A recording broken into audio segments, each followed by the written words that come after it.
The farmers market in downtown Durham, North Carolina, is where farmers from Durham and near areas come to sell their locally grown fresh produce. There are about 70 vendors in this market. They sell a variety of things from vegetables and fruits to bread and meats. Some of the farmers also sell flowers and plants for consumers to plant in their own properties.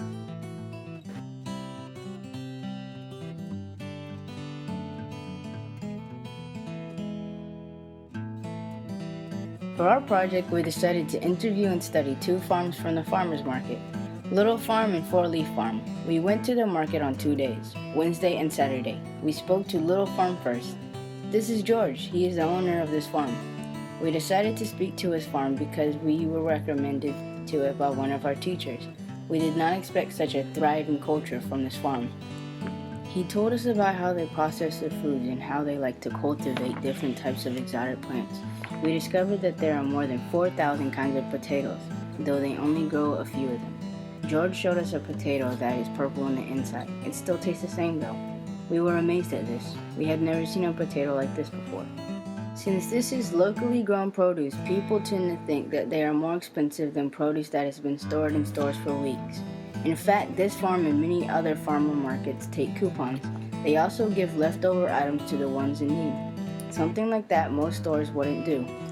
George says that he likes doing this because he likes knowing that he's providing people access to good food and that he is contributing to the community to be healthier and also by helping those in need. Four Leaf Farm was the second farm we spoke with. This is Tim. He is the owner of this farm. We were introduced to this farm because of Lily from Little Farm. Tim works with his wife and another farmer as well as volunteers during the summer. He started farming as a hobby back when he was 19 years old, but he still continues his full-time job as a teacher. Eventually, the passion for farming caught up to them and they left their full-time jobs for it. They farm in their own backyard. They grow many different vegetables, fruits, and plants. They showed us his kiwi tree. It was splendid. He seemed very proud of it. He told us how hard it was to keep a farm the way that he keeps his. He said that the tools that they need are too expensive, so he bought all the tools in a co-op with other farmers.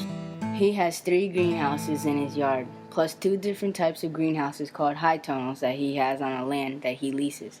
He said it is really hard to grow certain things due to the season that they grow in.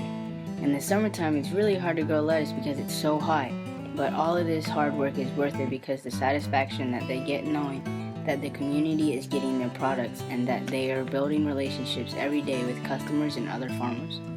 Also, they build relationships with chefs because they sell vegetables and fruits directly to restaurants. These two farms are not very different from each other. They value similar things.